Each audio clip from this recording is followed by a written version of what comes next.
Humans की inherent property होती है बाई बर्थ गॉड में और री इनकारनेशन जैसे कंसेप्ट में बिलीव करने की। जो यूनिवर्सिटी ऑफ वर्जीनिया, उनके पेज पर भी ऊपर लिखा हुआ है साइंस ऑफ री इनकारनेशन। तो री इनकारनेशन में उनकी स्टडी यही कहती है कि जितने भी बच्चों को अपनी पास्ट लाइफ याद आती है, पास्ट लाइफ मेमोरीज वापस से रिफ्लेक्ट करती है, वो सभी अप्रोक्स 8 साल से छोटे होते हैं। जब बच्चा पैदा होता है तो एक एज तक उसे अपने कई जन्मों की स्मृतियां उसके जहन में होती है, उन्हें वो व्यक्त नहीं कर पाता है, सभी के जहन में होती है। याद केवल उन्हीं को रहता है जिनकी वो मेमोरी स्ट्रांग होती है। पिछले जन्म में कुछ एक्सीडेंटल डेथ हुई, कुछ प्री मैच्योर घटना घट गई, इस कारण जो उनका ब्रेन में प्रिंट बनता है उसका। और रेयर केसेस होते हैं जिनको हम जेनोग्लोसी बोलते हैं, जो बायोलिंगुअल केस होते हैं, जिसमें एक व्यक्ति को अपने पूर्व जन्म की भाषा भी याद आ जाती है। छोटा बच्चा है, अगर वो बोल रहा है पिछले जन्म में मैं यहाँ पर ये करता था, यहाँ पर मैं ऐसे खेलता था, तो हम कह सकते हैं इसको किसी ने सिखा दिया होगा। और वो जर्मनी बोलने लगे तुतलाने के साथ, तो अब उसको कोई सिखा नहीं सकता। तो आपकी जो पास्ट लाइफ की मेमोरीज जहाँ स्टोर होती है, ब्रेन में नहीं होती है, वो चित्त में होती है, जो हम आध्यात्मिक तौर पर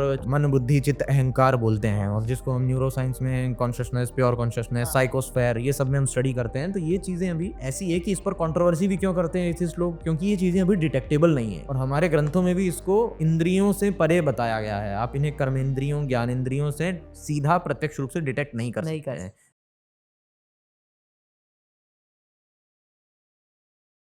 नमस्कार, मैं हूँ मेरी सहेली पत्रिका पॉडकास्ट की तरफ से विधि जैन। आज कुछ अनोखा लेकर आई हूँ, कुछ अलग बात लेकर आई हूँ। मैंने अब तक ये देखा कि कई सारे बच्चे जो आज की दुनिया में हैं, उनके हाथ में मोबाइल है और सोच बहुत नई है, और उस नई सोच के साथ वो एक अलग ही उड़ान पर निकले हैं। पर आज मेरे सामने जो जनरेशन जी, जेन जी, इस जनरेशन के जो एक बड़े प्यारे से सुपुत्र बैठे हैं, आज उनसे हम चर्चा करने वाले हैं। बहुत सारी बातें पता पड़ने वाली हैं। ये वो हैं जो बड़ी खूबसूरती के साथ में विज्ञान, दर्शन, रिसर्च ऑर्गेनाइजेशन चलाते हैं। विज्ञान भी है, दर्शन भी है। चलिए देखते हैं नया क्या निकलता है। इसके साथ ही इनके जीवन में विज्ञान है, बहुत खूबसूरती से है, क्योंकि ये खुद ही सॉफ्टवेयर डेवलपमेंट का काम भी करते हैं। एक एंटरप्रेन्योर है, बहुत खूबसूरती के साथ बेबाक तरीके से अपनी बातों को रखते हैं। इस सब के साथ ये उस चीज़ को भी मानते हैं जो इनकी भूमि है, जो इनकी ज़मीन है। इनके वेद, इनके पुराण, इनकी सोच, इनके विज्ञान और इनके भारत का दर्शन। तो चलिए चलते हैं हम मोहित गौड़ की तरफ, और हम बात करेंगे उस छोटे से बालक से। मैं छोटा सा बालक इसलिए कह रही हूँ क्योंकि इस उम्र में शायद हम और आप कहीं कुछ मस्ती कर रहे थे, हमारे कॉलेज के बाहर वो इमली चटनी खा रहे थे और अपनी ज़िंदगी के लुत्फ़ उठा रहे थे। वहीं पर एक बालक अपनी किताबों को खोल कर पढ़ रहा है और सारी दुनिया को जागृत कर रहा है। एक नई सोच, एक नई उड़ान, एक नया विषय मेरी सहेली पॉडकास्ट के साथ। तो चलिए चलते हैं मोहित गौड़ के पास। नमस्कार मोहित जी। जी, स्वागत है आपका। जी। क्षमा चाहूंगी मैंने आपको बालक बोला। नहीं, ये बालक ही है, देखो। आपको देखकर बहुत खुशी हो रही है और बहुत अच्छा लग रहा है कि मैं ये बात अगर इसी पॉडकास्ट में करती तो मेरे सामने शायद 70 या 80 बरस का कोई व्यक्तित्व तो बैठा होता और मैं उनसे इस बात पे चर्चा कर रही होती, तो शायद वो मुझे एक सेटिस्फैक्ट्री होता। पर अब ये बात मुझे आश्चर्यजनक है कि मेरे सामने एक 20 साल का लड़का बैठा है और मैं उनसे ये बात कर रही हूँ जो मैं अब आपके साथ करने वाली हूँ। मोहित, आज का ज़माना कुछ अलग नहीं है। हर कोई ये सोचता है कि पैदा हुए हैं तो एंजॉय कर लो, क्या फ़र्क पड़ता है, कौन देख रहा है, किसको क्या फ़र्क पड़ रहा है। ये इस जनरेशन की सोच है, और ये जनरेशन आराम से अपनी ज़िंदगी को पाप पुण्य, लाभ हानि सबसे परे रख के खुश होके जी रही है। वहीं पे एक लड़का सबके बीच में बैठकर जोर जोर से ये बात कह रहा है कि पुनर्जन्म होता है। कुछ अलग नहीं है, ये सोच अलग नहीं है, इस जनरेशन से दूर जाना नहीं है। कुछ कहना चाहेंगे इस विषय पे आप? जो भी आपने ये बात कही आज के जनरेशन में जी। जो हो रहा है, तो उस पर तो मुझे चारवाक जो फिलॉसफी है, हाँ। उसका एक कोट मुझे याद आता है। पित्वा पित्वा पुनः पित्वा, मतलब तब तक पियो जब तक आप जमीन पर न गिर जाओ, और जमीन से उठकर फिर से पियो, फिर से गिर जाओ, और जब तक पीते रहो जब तक आप फिर से न गिर जाओ, आगे क्योंकि पुनर्जन्म न विद्यते, जो आज का हमारा टॉपिक भी है। तो चार्वाक दर्शन मानता है कि पुनर्जन्म नहीं होता है। तो एक्चुअल में जो पुनर्जन्म का खंडन हुआ है, उसका जो क्रिटिक हुआ है, उसके पीछे कोई फिलोसॉफिकल विजन नहीं है, उसके पीछे कोई साइंटिफिक विजन नहीं है। मोस्ट ऑफ द केसेस उसके पीछे ये विजन है कि पुनर्जन्म न विद्यते। मतलब मैं चार्वाक की एनालॉजी दे रहा हूँ, लेकिन आज के टाइम में वो चार्वाक फिलोसॉफी को पढ़ नहीं रहे हैं, लेकिन फॉलो उसी को कर रहे हैं कि पुनर्जन्म न विद्यते, मतलब पुनर्जन्म नहीं होने वाला है, जी इसलिए जो भी करना है वो आप इस जन्म में कर कर लो। डालो। यस वहीं जो एक आस्तिक व्यक्ति है वो पुनर्जन्म में बिलीव करता है, वो मानता है कि मैं जो कुछ कर रहा हूँ वो यहीं पे खत्म नहीं होगा, मेरी कॉन्शियसनेस अल्टीमेट है, फंडामेंटल रियलिटी है, इन्फानाइट है वो, और अगर मैं कुछ भी कर रहा हूँ तो वापस मुझे उसका फल भोगना पड़ सकता है अगले शरीर के रूप में। जैसे एक और छोटा सा उदाहरण देता हूँ कि यदि आप एक आस्तिक हैं हम्म और आप आत्महत्या नहीं कर रहे हैं, इसका कारण ये हो सकता है कि आपको पता है कि अगर आपने आत्महत्या कर ली तो परमात्मा आपको लात मार के फिर से नए शरीर में डाल देगा। ये एक आस्तिक को पता है, लेकिन मैं प्रेरित नहीं कर रहा हूँ किसी को आत्महत्या करने के लिए। लेकिन एक एथिस्ट जो है, एक नास्तिक व्यक्ति है, वो किस कारण से, मैं क्यूरियस हूँ ये जानने के लिए, क्योंकि ये तो सब मानते हैं कि संसार में दुख है, पीड़ाएं हैं और हर कोई परेशान है। अगर आप ये दिल से मानते हो कि मरने के बाद आपका कुछ भी नहीं होने वाला है, तो खत्म करना चाहिए इस खेल को। डेफिनेटली डेफिनेटली अगर आप एक एथिस्ट हो और दिल से मानते हो, यानी एथिस्ट को भी कहीं ना कहीं इनसिक्योरिटी है कि हो सकता है यार, क्या पता सही बात हो, क्यों रिस्क लें हम, तो कहीं ना कहीं मन में ये रहता है। और एक साइंटिफिक स्टडी भी हुई है इसके ऊपर, वो ऑक्सफोर्ड की है या कैम्ब्रिज की, मुझे याद नहीं, इसे आप एडिटिंग में बाद में फ्लैश कर सकते हैं, आई विल सेंड यू। तो उसमें बोला है कि ह्यूमंस की इनहेरेंट प्रॉपर्टी होती है बाई बर्थ गॉड में और री इनकारनेशन जैसे कंसेप्ट में बिलीव करने की। यानी मैं कोई एक्सपेरिमेंट करके उसे ऐसा मनवाना ये नहीं कह रहा हूँ। एक बच्चा जो गांव में पैदा हुआ है, किसी आदिवासी इलाके में पैदा हुआ है, जिसे कोई स्कूल का एक्सेस नहीं है, किसी मोबाइल फोन का एक्सेस नहीं है, उसने कभी रामायण महाभारत कुछ भी नहीं देखा है, उसमें भी ये इनहेरेंट प्रॉपर्टी है कि वो री इनकारनेशन और गॉड पर बिलीव करे बचपन से ही, उसकी डिफॉल्ट थिंकिंग ऐसी है। तो हम बने ही हैं पुनर्जन्म और ईश्वर जैसी चीज़ों पर बिलीव करने के लिए, क्योंकि अगर ऐसी चीज़ें हमारे मन में नहीं होंगी तो जो दुनिया में हम इतने दुख देख रहे हैं, इतने सुख देख रहे हैं, तो आपके पास वो जीने का स्पार्क ही नहीं रहेगा, आशा नहीं रहेगी। आशा नहीं रहेगी। बिल्कुल इसीलिए बहुत सारे नास्तिक जो सच में नास्तिक होते हैं, खाली दिखाने के लिए वो नास्तिक नहीं है। इंडिया में क्या है, कल्चर जो है वो एथिस्ट वाला नहीं है। चाहे कितना भी कूल बनने के लिए कोई कह दे कि आई एम एथिस्ट, लेकिन उसका कल्चर जो है वो अभी भी थीस्ट है। हाँ पर अगर एक्चुअल में कोई एथिस्ट हो जाता है कल्चर से, तो हम देखते हैं कितना निराशावादी हो जाता है। बिल्कुल लेकिन ज्यादातर जो हमें एथिस्ट दिखते हैं और वो निराशावादी नहीं है, मतलब उनके अंदर का आस्तिक अभी भी मरा नहीं है। जी। अगर आप एथिस्ट की बात कर रहे हैं तो मुझे एक उदाहरण याद आता है। बहुत बड़े वीर योद्धा हुए इस देश के, भगत सिंह। उनके लिए तो बड़ा एथिस्ट कहा जाता था, लेकिन उन्होंने भी अपने एक लेख में लिखा है कि ईश्वर करे कि ईश्वर हो, और अगर मैं मरूं और दोबारा जन्म लूं तो इसी देश में जन्म लूं।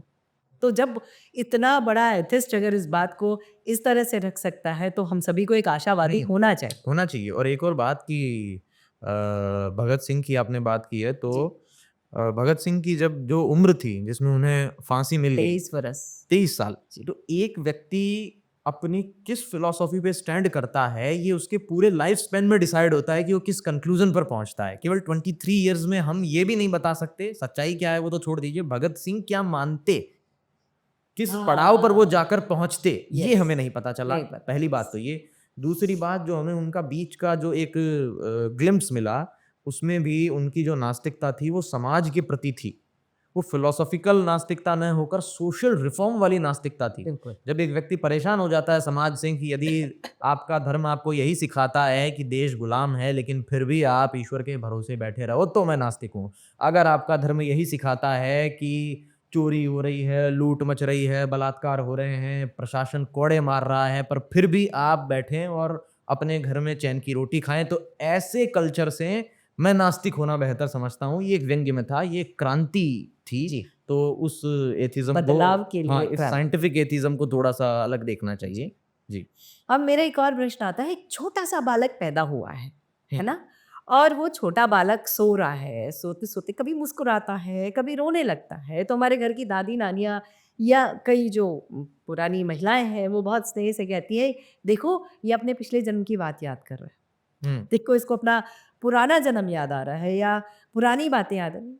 क्या ये सच है? उसे याद आती है उस छोटे से बच्चे को जो ये सच है अनफॉर्च्यूनेटली फॉर एथिस्ट, लेकिन ये सच है।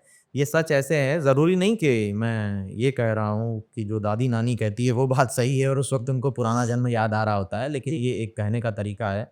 जो यूनिवर्सिटी ऑफ वर्जीनिया यूएवी का जो रिसर्च है जी। और उनके पेज पर भी ऊपर और ऊपर लिखा हुआ है साइंस ऑफ रीइंकार्नेशन, जो डिवीज़न ऑफ परसेप्चुअल स्टडीज़ का उनका पोर्टल है। तो रीइंकार्नेशन में उनकी स्टडी यही कहती है कि जितने भी बच्चों को अपनी पास्ट लाइफ याद आती है, पास्ट लाइफ मेमोरीज वापस से रिफ्लेक्ट करती है, वो सभी अप्रॉक्स 8 साल से छोटे होते हैं, छोटे बच्चे होते हैं। बड़े लोगों को पुनर्जन्म अचानक से याद नहीं आता है। आपको अपना पुनर्जन्म अचानक से याद नहीं आ सकता, मुझे याद नहीं आ सकता है और जितने लोग जिनकी उम्र 10 साल से ऊपर हो गई है, उनको याद नहीं आ सकता है। उल्टा याद रहता भी नहीं है। अगर बचपन में याद आया भी है, तो वो याद नहीं रहता है। बहुत कम केसेज़ में याद रहता है। अब ऐसा क्यों होता है? इसके लिए हमें ये समझना पड़ेगा कि पुनर्जन्म की जो यादें, जो याददाश्त, जो वापिस से रीप्रिंट होती है, वो किस मैकेनिज़्म के थ्रू होती है। तो एक पहली बात तो मैं ये क्लियर कर दूँ कि कुछ लोगों के मन में ये डाउट है कि पुनर्जन्म तो एक सुपरस्टिशन है और आप उस पर बात क्यों कर रहे हैं, तो उन्हें मैं पहले ही क्लियर कर दूं कि जो इस पर यूनिवर्सिटी ऑफ वर्जीनिया की रिसर्च हुई है वो ऐसी रिसर्च नहीं है कि नहीं बस उस पर एनालिसिस कर रहे हैं, उन्होंने उसको माना नहीं है। इस रिसर्च को जिन्होंने कंडक्ट किया था डॉक्टर इवियन स्टीवनसन, जी। उनका ये कोट था कि I think as a rational if he wants then he can believe in reincarnation on the basis of evidence. ये उनका कोटेशन था, एग्जैक्ट मुझे नहीं याद बट इसी के आसपास कुछ उनका कोटेशन था। यानी एक रैशनल जो अपने आप को रैशनल मान रहा है वो रीइंकार्नेशन पे बिलीव कर सकता है केवल और केवल एविडेंस के बेसिस पे। यानी आपको रिलीजियस होने की जरूरत नहीं है, ये इवियन स्टीवनसन ने खुद कहा है। मतलब रीइंकार्नेशन के इतने एविडेंस अवेलेबल हैं, इसलिए उसको पहले ही उस पर डिबंक करने से पहले हमें सोचना चाहिए कि ये बात केवल पॉडकास्ट में बैठकर मैं नहीं बोल रहा हूँ, इस बात को आप नहीं बोल रहे हैं, इस बात पर जिन साइंटिस्ट ने और जो यूनिवर्सिटी ऑफ वर्जीनिया वो टॉप मोस्ट यूनिवर्सिटी है, इंडियन यूनिवर्सिटी नहीं है, सबसे पहले तो उसको क्रेडिबल बताने के लिए बताना जरूरी है। दूसरी बात कि वो एशियन यूनिवर्सिटी भी नहीं है, आउट ऑफ एशिया है और उसमें जितने भी लोगों ने रिसर्च की है वो हिंदू तो दूर की बात है, एथिस्ट हैं, हाँ। क्रिश्चियंस हैं, ज्यूज हैं। जी। और क्रिश्चियंस में रीइंकार्नेशन नहीं होता है कल्चरली। ऐसा नहीं वो उसको जानबूझ के प्रूफ करने के लिए कुछ कर रहे हैं। अब यहाँ के कुछ लोग पहुंच गए होते तो कहते कि नहीं नहीं ये तो आरएसएस से जुड़े हुए लोग संघी होंगे, वीएचपी के होंगे, भाजपा के होंगे। लेकिन वो लोग तो क्रिश्चियंस हैं, ज्यूज हैं, उनके यहाँ पे कल्चरली रीइंकार्नेशन नहीं माना जाता है। तो अगर वो बोल रहे हैं कि you can believe on reincarnation only on basis of evidence, यानी एम्पेरिकली आप रीइंकार्नेशन को बिलीव कर सकते हैं। क्यों करना है, कैसे करना है, तो उसके लिए थोड़ा पढ़िए। एक बुक भी सजेस्ट कर देता हूँ मैं यहाँ पर, डॉक्टर जिम बी टकर की बुक है लाइफ बिफोर लाइफ। अमेजोन पे उसका हार्ड कवर मिल जाएगा, अगर सॉफ्ट कॉपी चाहिए तो वो भी मिल जाएगी। तो उसमें पूरे इन्हीं केसेस के बारे में बात हुई है जो 50 साल उन्होंने स्टडी की है। तो ये जो रिसर्च हुई है, ये रिसर्च कंक्लूड करती है कि पास्ट लाइफ में अगर किसी की डेथ प्री मैच्योर हुई है, जिसे हम अकाल मृत्यु बुलाते हैं या कुछ भी आप कह सकते हैं, एक्सीडेंटल डेथ बोल सकते हैं, और उसमें उसकी कुछ ऐसी यादें हैं जो अटक गई। फॉर एग्जांपल मान लीजिए कि एक छोटा बच्चा है, वो अपने पिता को टिफिन पकड़ाने के लिए ऑफिस जा रहा है, बीच रास्ते में उसकी मौत हो गई, एक्सीडेंट हो गया। उसके मन में उसके पिता थे, उसके मन में वो टिफिन था, उसके मन में बहुत सारी चीजें थी, मम्मी की डांट थी। तो जब उसकी डेथ हुई उस वक्त उसकी बहुत सारी मेमोरीज स्टक्ड हो गई। ये जो रीइंकार्नेशन की इन्होंने पूरी थियरी प्रपोज की है, इसके अकॉर्डिंग है। मैं ख्याली पुलाव यहाँ पर प्रपोज नहीं कर रहा हूँ। तो ऐसे केसेस में जहाँ एक्सीडेंटल डेथ हुई है, उसी केस में पुनर्जन्म की जो स्मृतियां हैं वो रिफ्लेक्ट होती है according to the study of university of Virginia. पुनर्जन्म सभी का होता है, लेकिन रिफ्लेक्ट केवल उन्हीं को होती है। अब जब वो रिफ्लेक्ट हो जाती है, तो रिफ्लेक्ट होने के बाद में वो, क्योंकि छोटे बच्चे ने जन्म लिया तो उन्हीं को रिफ्लेक्ट होती है। और जनरली जैसे जैसे उम्र बढ़ती है, व्यक्ति बचपन की मेमोरी, उसकी यादें कम हो जाती है। तो इस रिसर्च के अकॉर्डिंग फिर ऐसा कंक्लूड होगा कि उन छोटे बच्चों में अपनी पुनर्जन्म की याद होती है, अगर कोई एक्सीडेंटल उनकी मौत हुई है, ऐसा कुछ हुआ है तो, या एज जनरल भी, लेकिन वो उसे बयां नहीं कर पाते हैं, और जब वो बयां करने लायक बनते हैं तब तक उनकी वो स्मृति धूमिल हो चुकी होती है। तो बहुत कम लोग उस कड़ी में पहुंच पाते हैं जो उस बयां करने लायक उम्र में भी पहुंच जाएं और उनकी वो मेमोरी भी बच जाए, और उन्हीं चुनिंदा लोगों का केस हम एज ए रीइंकारनेशन पढ़ते हैं, सुनते हैं। तो जो कुछ लोग कहते हैं ना कि ये केसेस जो हैं ये आपको इतने कम क्यों मिल रहे हैं, पुनर्जन्म तो सभी का हो रहा है, तो उसका आंसर ये है कि उस कड़ी तक कुछ लोग ही पहुंच पाते हैं। रेयर ऑफ रेयरेस्ट फिनोमिना है जो याद आने का है वो, और बता पाने का। ये तो ठीक है, आपने बताया कि ऐसा होता है, बच्चों को याद आ जाता है। हम्म, देखिए, मैं भी उसी उम्र से गुजरी हूँ। शायद हो सकता है मैं पूरी उम्र जी के फिर नया जन्म लिया होगा, शायद मुझे उस कारण से याद ना हो, लेकिन मेरे जैसे कई सारे होंगे मेरी उम्र के, उन्हें क्यों नहीं याद आया? केवल कुछ बच्चों को ही क्यों याद आ रहा है? क्या कुछ स्पेसिफिक साइंटिफिक कुछ दिमाग में है हमारे? पुनर्जन्म ऐसा माना जाता है कि जब बच्चा पैदा होता है तो एक एज तक उसे अपने कई जन्मों की स्मृतियां उसके जहन में होती है, ठीक है, उन्हें वो व्यक्त नहीं कर पाता है, सभी के जहन में होती है। ऐसा इस स्टडी को करने के मतलब बाद वो जो में, छोटे बच्चे होते हैं उन्हें सब हाँ कुछ याद आ रहा हाँ, होता चाहे है। आप हो, मैं हूं, हम सभी को बचपन में वो याद आ रहा होता है। ऐसी एक प्रोबेबिलिटी है, एक हम प्रोबेबिलिटी को लेकर चलते हैं। ओके, लेकिन उन सभी को याद क्यों नहीं रहता? जो मैंने अभी कहानी समझाई कि उनमें से याद केवल उन्हीं को रहता है जिनकी वो मेमोरी स्ट्रांग होती है। ओके, पिछले जन्म में कुछ एक्सीडेंटल डेथ हुई, कुछ प्री मैच्योर घटना घट गई, इस कारण जो उनका ब्रेन में जो प्रिंट बनता है उसका, वो इतना स्ट्रांग हो जाता है कि अब वो, जैसे इसको मैं एक एग्जांपल ले सकता हूँ, एक वाइट कलर का पर्दा है, उस पे आपने कॉफी डाल दी, हाँ, तो वो कॉफी का जो दाग है हाँ, वो कितने जल्दी मिटेगा, ये डिपेंड करता है कि वो जो कॉफी है वो कितनी स्ट्रांग है, कितनी स्ट्रांग है। बिल्कुल। अगर वो हल्की कॉफी है तो वो जल्दी धुल जाएगा, और वो स्ट्रांग कॉफी है तो वो जल्दी नहीं धुलेगा। तो आप ऐसे मान लीजिए कि वो चित्त है जो नीचे पर्दा लगा हुआ है, उस पे वो स्मृतियां हैं जो वो कॉफी है। अब वो जैसे जैसे बच्चा बड़ा होगा, वो बड़े होने की प्रक्रिया काम करती है डिटर्जेंट का, हाँ, धोने का, धोती जाती है। वो धोती जाती है। अच्छा, जैसे क्या हमें याद है बचपन में हमें क्या याद था? 4 साल, 4.5 साल या 3.5 साल एक उम्र होगी, उसके बाद की हमें कुछ-कुछ चीज़ें याद होंगी। जब हम 2 साल के थे, जब हम 1.5 साल के थे, तो हमारे पास से कौन गुज़र रहा था, हम हमें उस वक़्त कुछ क्यों याद रो रहे थे, हमें कुछ भी नहीं याद। भी याद। तो किसे पता कि उस वक़्त हमें अपने पूर्व जन्म की स्मृतियाँ याद थी या नहीं थी? ये जो गैप है, इसी गैप में यूनिवर्सिटी ऑफ वर्जीनिया और इस तरह की स्टडीज़ का ये क्लेम है कि उस वक़्त, जो मैंने अभी एनालॉजी दी, कि वो कॉफ़ी का जो धब्बा होता है, वो हर बच्चे के सरफेस पे होता है, पर वो कॉफ़ी का धब्बा हल्का होता है तो वो बड़े होते-होते धुल जाता है। लेकिन अगर वो गहरी कॉफ़ी है, तो 10-12 साल का भी हो गया, तो अब वो चीज़ जो है फिर वो कभी नहीं मिटती, क्योंकि 11 साल की, 12 साल की उम्र में, 8 साल की उम्र में आपके साथ जो भी हुआ, वो आपको हमेशा याद रहेगा।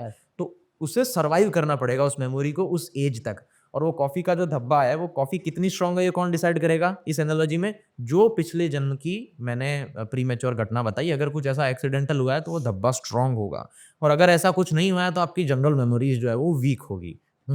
ये जो कॉफ़ी का धब्बा है, इस धब्बे की सेंसिटिविटी इस चीज़ पे भी निर्भर करती है क्या कि फॉर एग्ज़ाम्पल मैं खुद का ही उदाहरण ले सकती हूँ। मुझे शायद 5 जन्म पहले मैं इंसान थी, बीच के जो 4 जन्म थे वो पता नहीं मैं क्या थी। तो क्या मुझे वो 5 जन्म पुराना भी याद रह सकता है? या वो बीच के 4 जन्म भी याद रहेंगे जो मैं जानवर थी या कोई भी कीड़ा थी या कुछ भी थी? पहली बात तो जो ये पास्ट लाइफ का जो रिकॉल है, ये अपने आप में एक रेयर ऑफ रेयरेस्ट फिनोमेना है। जी, अपने आप में एक रेयर ऑफ रेयरेस्ट फिनोमेना है। यस। तो ऐसा कोई केस ढूंढना जिसको 2, 3, 4 जन्म का भी याद रहे, ये और ज़्यादा rare of rare of rare of rarest हो जाएगा, इसलिए ऐसा मिलना मुश्किल है। अब इसमें एक रेयर ऑफ रेयरेस्ट में भी और रेयर केसेस होते हैं जिनको हम जेनोग्लोसी बोलते हैं, जेनोग्लोसी केसेस, जो बायोलिंगुअल लिंगुअल केस होते हैं, जिसमें एक व्यक्ति को अपने पूर्व जन्म की भाषा भी याद आ जाती है। अब जैसे एक व्यक्ति है, वो हिंदी प्रदेश में ही पैदा हुआ पिछले जन्म में भी और इस जन्म में भी, तो हाँ। जेनोग्लोसी नहीं हुआ, लेकिन वो अभी हिंदी भाषी प्रदेश में और पिछले जन्म में मान लीजिए वो तमिल भाषी प्रदेश में था या मराठी भाषी प्रदेश में था या और किसी कंट्री देश की में। लैंग्वेज में था। हाँ। अब उसको वो लैंग्वेज भी याद आ गई, तो इसको हम जेनोग्लोसी बोलते हैं। सबसे स्ट्रॉन्ग केस होता है, इसे अपने पिछले जन्म की भाषा भी याद आ गई। तो एक छोटा बच्चा है, अगर वो बोल रहा है पिछले जन्म में मैं यहाँ पर ये करता था, यहाँ पर मैं ऐसे खेलता था, तो हम कह सकते हैं इसको किसी ने सिखा दिया होगा। पर वो जर्मनी बोलने लगे तुतलाने के साथ, तो अब उसको कोई सिखा नहीं सकता। तो अब इससे भी ज्यादा रेयर होगा जो आप कह रहे हैं, जिसमें 2-3 जन्म की बात की चीजें बात याद है। आ जाए। हाँ, अब इसमें एक और चीज जो आपने कही कि कीड़ा या फिर कुछ कोई जानवर, कुछ भी, जानवर कुछ भी। इस तरह की चीज अगर हमने, तो क्या वो मेमोरी याद आ जाएगी? तो नहीं, वो इम्पॉसिबल है मेरे अकॉर्डिंग याद आना।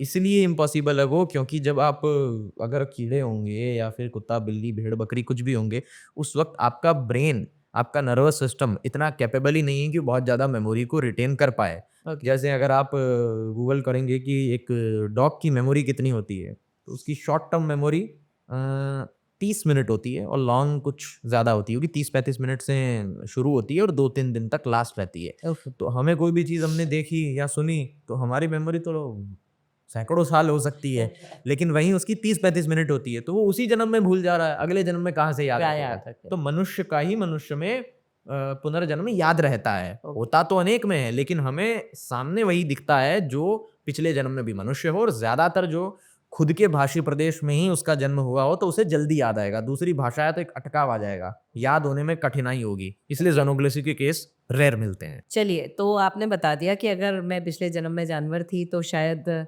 मुझे याद रखना मुश्किल होगा।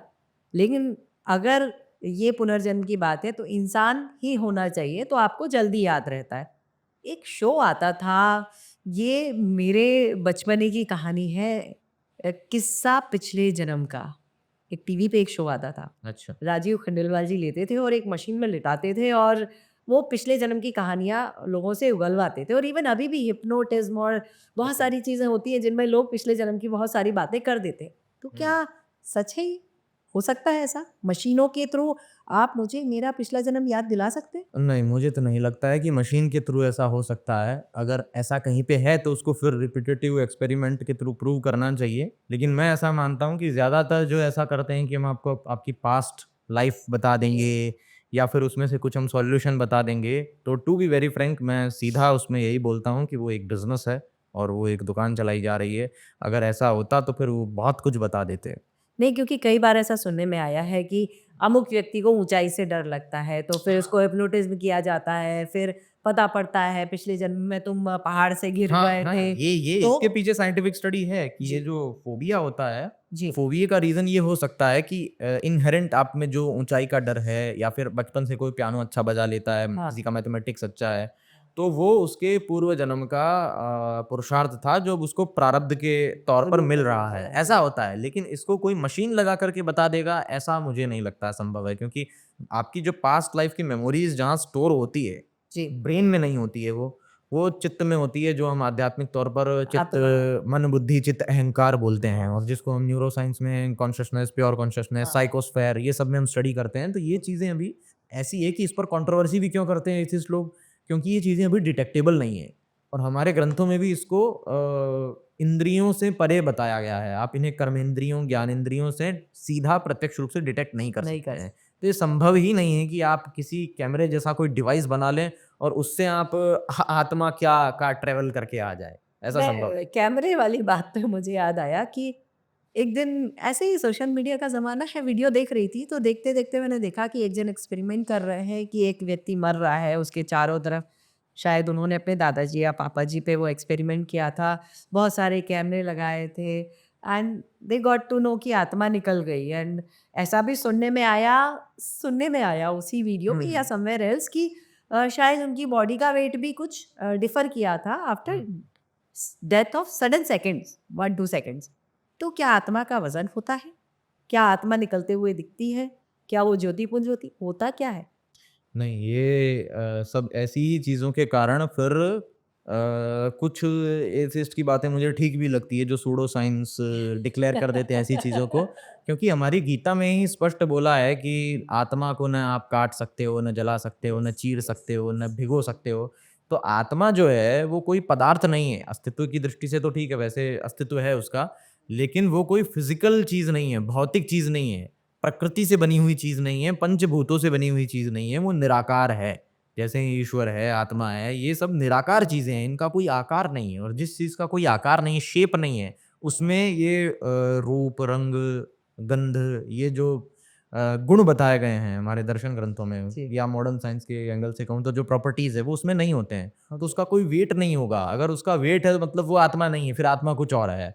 तो वो जो वेट कम वाली चीज़ है वो इस कारण भी हो सकती है कि जैसे ही एक व्यक्ति की डेथ हुई तो डेथ होने के बाद में उसमें ऑक्सीजन ब्लड फ्लो कम हो गया या फिर और भी बहुत सारे चेंजेस, फिजिकली चेंजेस टेक्निकल बहुत सारे बायोलॉजिकल चेंजेस आते हैं, बायोमोलिकुलर लेवल पर, बायोकेमिकल लेवल पर बहुत सारे चेंजेस आते हैं। तो उन चेंजेस के रीजन से ब्लड उसका प्रेशर कम हो जाना, ब्लड बहुत प्रेशर सारी कम ज़्यादा हो सकता है। ये भी हो सकता है कुछ सर्टेन केसेस में कि किसी बॉडी की डेथ के बाद में बॉडी फूल गई और वेट ज़्यादा हो गया। इसका मतलब ये नहीं उसमें 10-5 आत्माएँ और घुस गई। उसके दूसरे रीजंस भी होते हैं। तो हमें परफेक्ट बात कहनी चाहिए। हमारे जो वैदिक शास्त्र हैं वो स्पष्ट निर्देश करते हैं कि आत्मा जो है वो निराकार है, तो उसका कोई भी वेट नहीं हो सकता है। ये बात सही है, आपसे अभी तक बात कर रही हूँ, बात करते-करते मुझे एक हालाँकि ये मेरा विश्वास है और इस बात पे और विश्वास जम रहा है कि हम बहुत बहुत अच्छे तरीके से वैज्ञानिक हैं। अब जब वैज्ञानिक हैं और आपने आत्मा की बारे में बहुत सारी अच्छी बातें करी। एक चीज़, चूँकि मेरा नाम विधि जैन है और मैं जैन हूँ, तो थोड़ा-सा जैन सिद्धांत की तरफ जाना चाहती हूँ। हमारे में ऐसा कहा जाता है कि जब तीर्थंकर जन्म लेते हैं या सिद्ध पुरुष जन्म लेते हैं या हमारे अवतार जन्म लेते हैं, तो उन्हें अवधि ज्ञान होता है। अवधि ज्ञान मतलब वो आगे पीछे का सब देख सकते हैं, उन्हें पता होता है। तो उस समय वो बता सकते हैं कि तुम्हारा पिछला जन्म क्या था, कैसा था। क्या वैसा कुछ अवधि ज्ञान अभी भी होता है? ऐसा कॉन्सेप्ट है, अभी भी होता है ऐसा कहना मुश्किल इसलिए है कि अभी भी होता है, किसको होता है?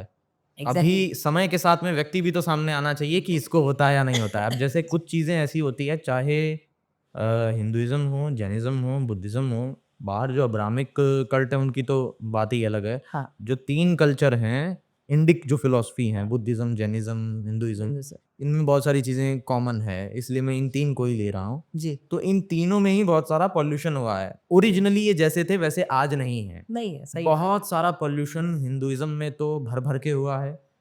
बुद्धिज़्म में भी हुआ है, जैनिज़्म में भी हुआ है जी। और तीनों ही कुछ थे या कैसे थे वो हमें नहीं पता। इसीलिए हम कई बार बोल देते हैं कि सनातन धर्म सीधा बोल देते हाँ, हैं या तीनों को मिला के एक बोल वैदिक देते हैं। बोल देते हैं। हिंदू न बोल करके या हाँ। जैन न बोल करके, बौद्ध न बोल करके क्योंकि ये सारी चीज़ें तब डिज़ाइन हुई होंगी जब और भी बहुत सारे कल्चर आए। अब जैसे हम कई बार सुनते हैं कि गीता में तो ऐसा कहीं नहीं है कि ये हिंदू है या ये मुस्लिम है या ये ईसाई है या ये जैन है, बौद्ध है।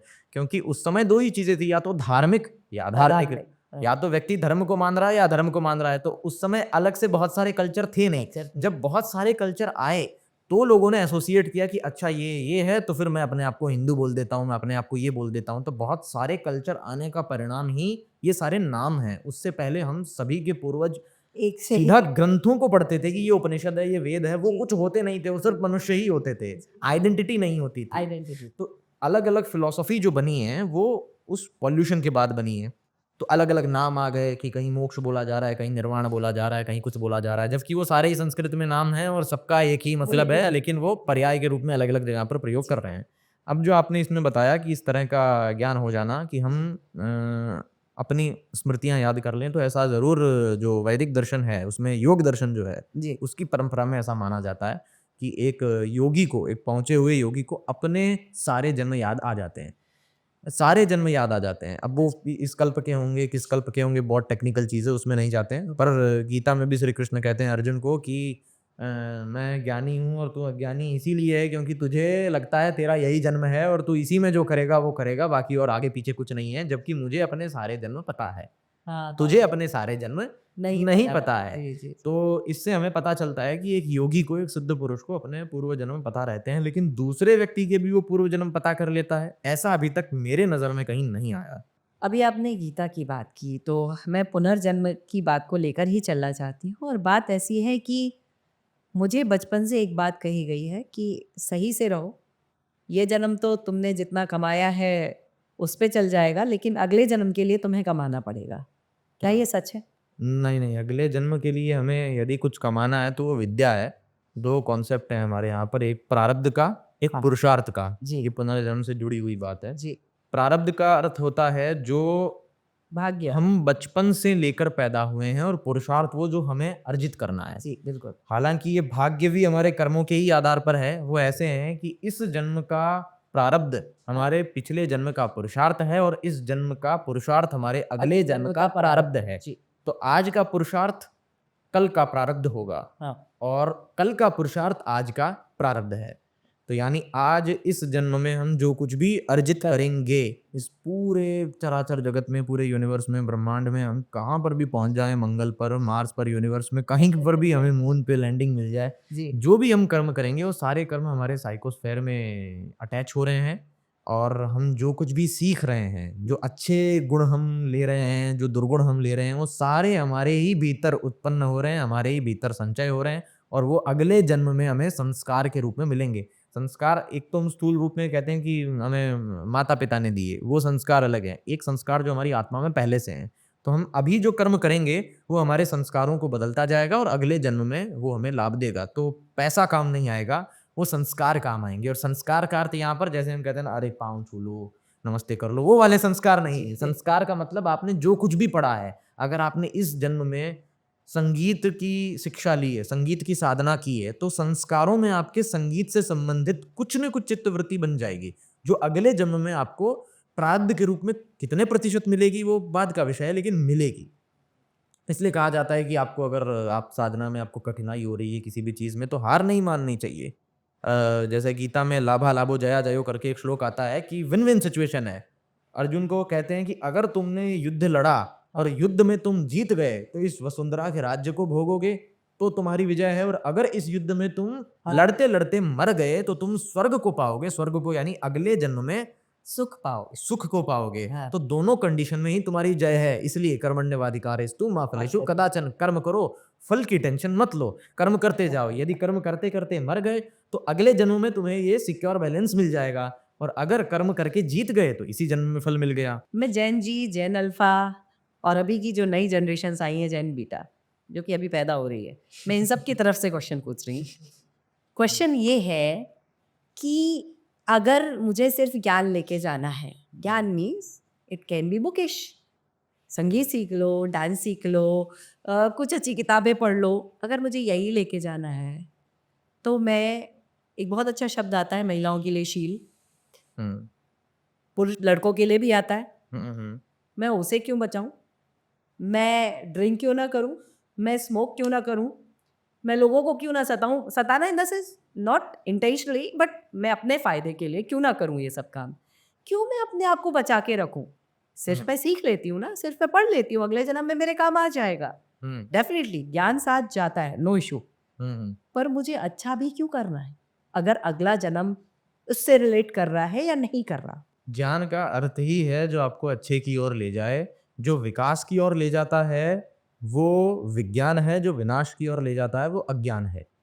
ये हमारे यहाँ ज्ञान की परिभाषा वो नहीं है जो केवल नॉलेज हो। नॉलेज सही डायरेक्शन में भी होनी चाहिए। मान लीजिए कि आपको न्यूक्लियर वेपन्स कैसे बनाए जाते हैं, आपको एरोस्पेस इंजीनियरिंग, ये सब के बारे में आपको पता है। आपको बॉम्ब कैसे बनते हैं, RDX कैसे यूज होता है, ये सब आपको पता है। तो ये ज्ञान नहीं है, ये सिर्फ आंकड़े हैं, डाटा है। जब आप इसका उपयोग करके कुछ अच्छा करेंगे तो उसे मैं विज्ञान या ज्ञान कहूंगा, और अगर आप उसका उपयोग करके लोगों को तबाह करने में करेंगे तो उसे मैं अज्ञान कहूंगा। तो जो मैंने कहा आपको विद्या लेनी है, तो विद्या का भी अर्थ क्या है? हम तो वेद को विद्या मानते हैं, और भी जो उसकी छाया में जितनी चीजें हैं वो सब विद्या है। तो जब आप विद्या को लेंगे तो ऐसा हो ही नहीं सकता कि विद्या को लेकर आपने जो कहा कि हम ये क्यों न करें, ये क्यों न करें, ये प्रश्न ही नहीं आएगा। तो इसलिए इसका आंसर करना ही जरूरी नहीं है। अगर आप विद्या की ओर चले गए तो विद्या पढ़ेंगे तो आपको अपने आप उसमें समझ में आ जाए, अच्छा विद्या का अर्थ क्या है। विद्या का अर्थ ही है कि आपको शराब नहीं पीना है। शराब क्यों नहीं पीना है? क्योंकि आपको होश में रहना है। आप होश में रहेंगे तो आप अपनी चेतना के पूरे पोटेंशियल को कंज्यूम कर पाएंगे। तो विद्या तो वही है। आप शराब पी करके क्वांटम मैकेनिक्स का भी क्वेश्चन सॉल्व नहीं कर सकते हो। बोध होने के लिए होश में रहना पड़ेगा। आनंद लेने के लिए भी होश में रहना चाहिए। जैसे फॉर एग्जांपल आप एक जगह पर घूमने के लिए गए, वहां पर आपने एक ऐसा पेड़ देखा जो 200 वर्ष पुराना है। उसमें से जो फल जो गिर रहे हैं वो भी बहुत सुंदर हैं, बहुत टेस्टी हैं।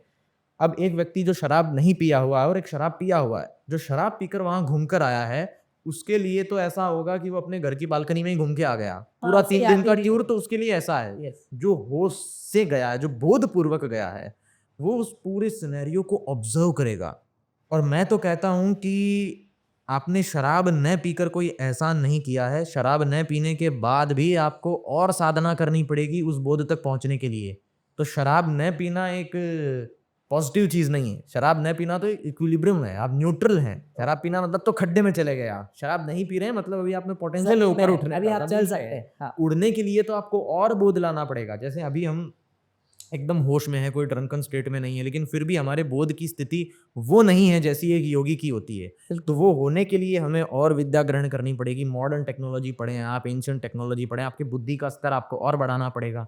तो बुद्धि का स्तर बढ़ने में अपने आप ही वो चीजें आ जाती है जो आपने मर्यादा शील की, जितनी बातें की, ये हम अब कुछ लोग ये भी कह सकते हैं, अभी इस पर तुरंत क्वेश्चन आ सकता है कि अच्छा अल्बर्ट आइंस्टीन तो वो तो कोई योगी महात्मा साधु नहीं थे, वो तो शराब भी पी लेते होंगे, बहुत सारी चीजें करते होंगे, तो फिर उन्होंने इतनी सारी चीजें कैसे खोज ली? तो पहली बात तो ये कि उन्होंने ये सब चीजें जब खोजी होंगी तो वो शराब पी के नहीं खोजे होंगे। दूसरी बात, आप ये एज्यूम करिए कि अगर अल्बर्ट आइंस्टीन शराब या वेस्टर्न कल्चर में रहकर के भी E=mc² दे दिए, तो यदि वो उनमें नहीं होते तो और क्या देते?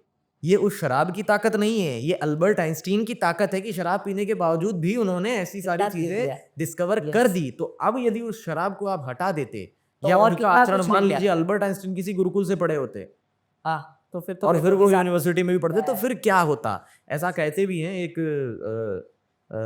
स्वामी सत्यपति जी थे, अभी तो उनका देहांत हो गया, गुरुकुल चलाते थे वो रोजड़ में, गुजरात में। तो उनका कहना था, और उनके शिष्य भी कहते हैं, कि जो पाश्चात्य लोग, जो वैज्ञानिक हैं, यदि उनकी दिनचर्या ऐसी हो जाए जैसी यहाँ गुरुकुल के लोगों जैसी है, तो वो सबसे जल्दी मोक्ष मोक्ष की ओर पहुंचेंगे, क्योंकि उनके पास वो अपना विज्ञान तो है ही और उनकी दिनचर्या भी ऐसी हो गई।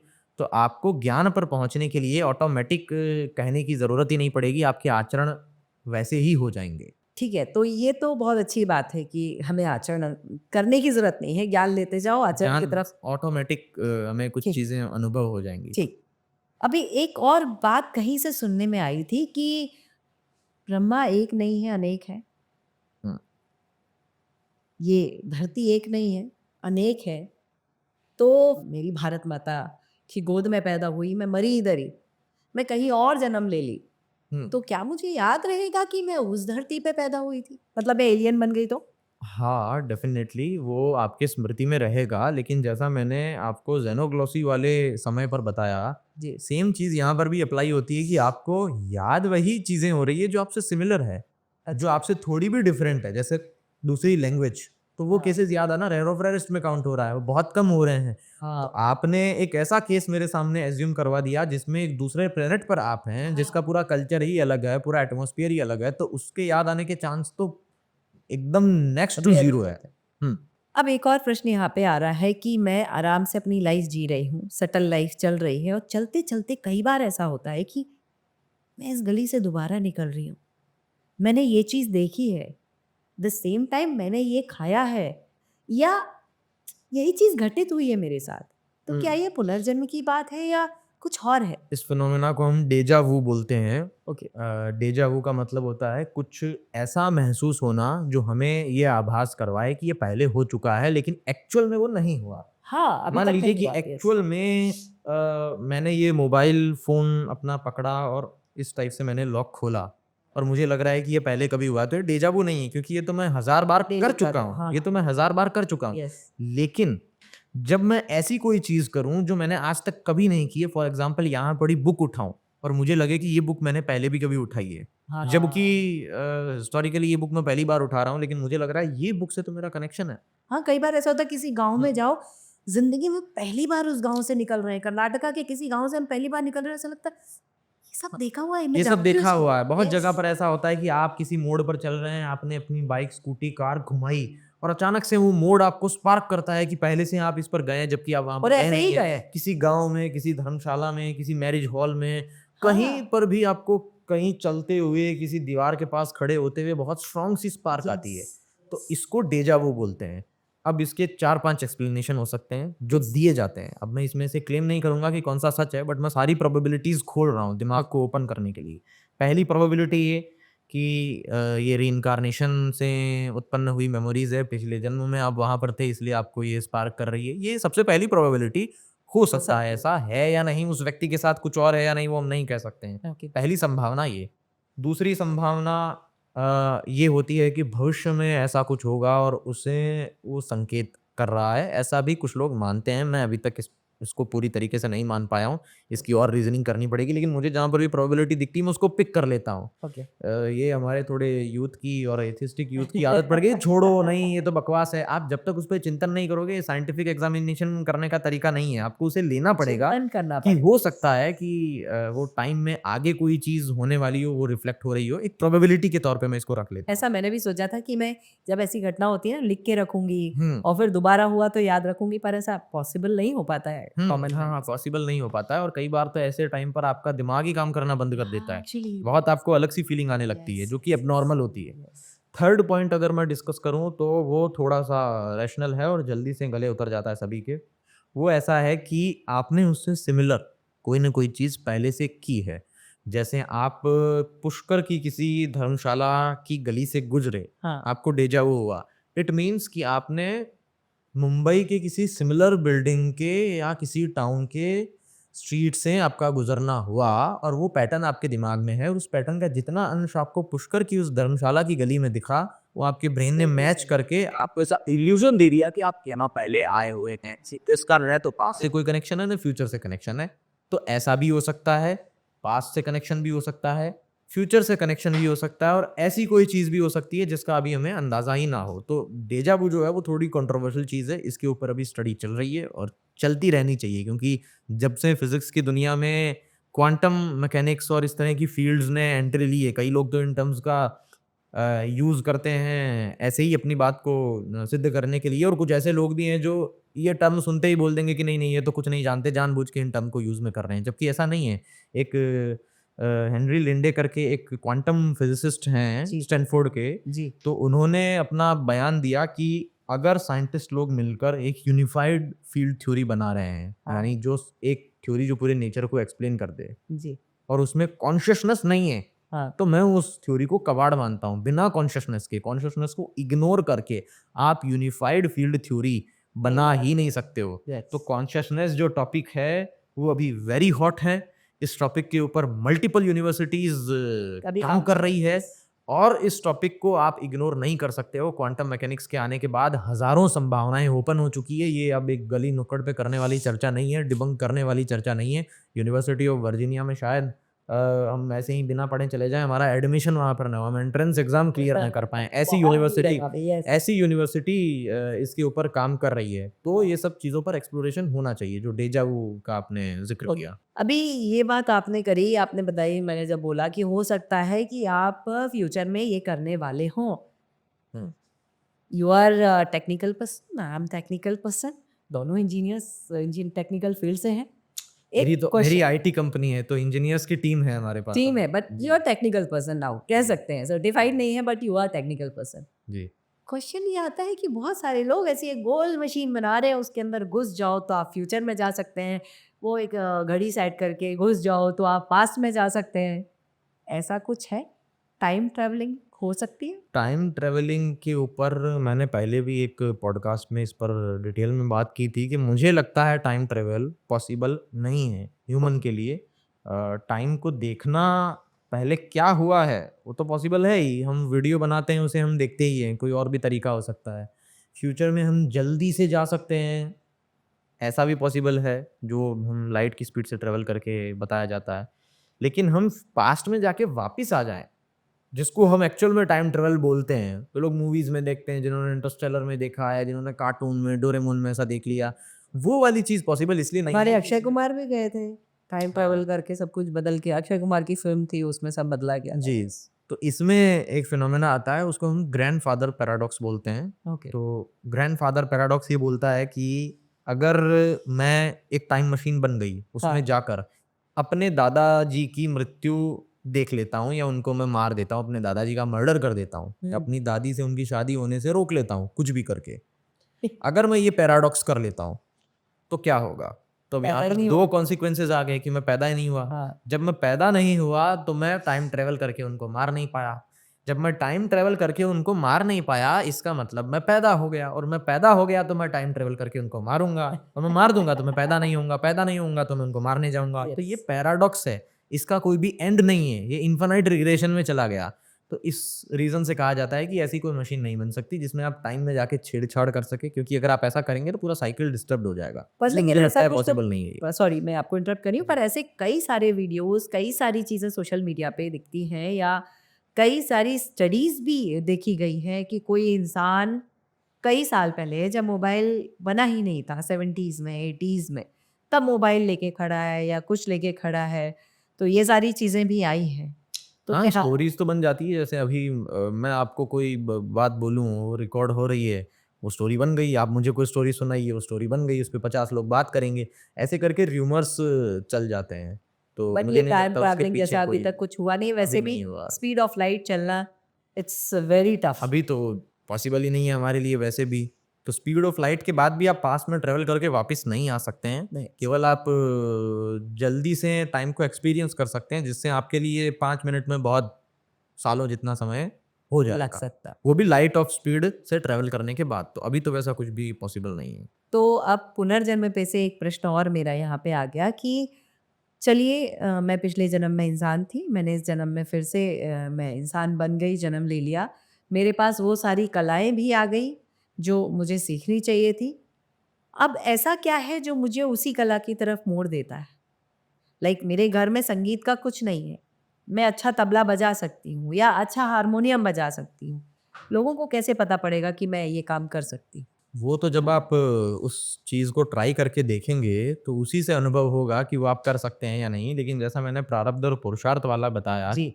तो वो इनहेरेंट ऐसी प्रॉपर्टीज होती है, जो अगर आप में ऐसी चीजें हैं जो आपको संगीत की ओर अट्रैक्ट कर रही है, तो ऑटोमेटिक वो बालक ही उस ओर मुड़ जाएगा। ओके।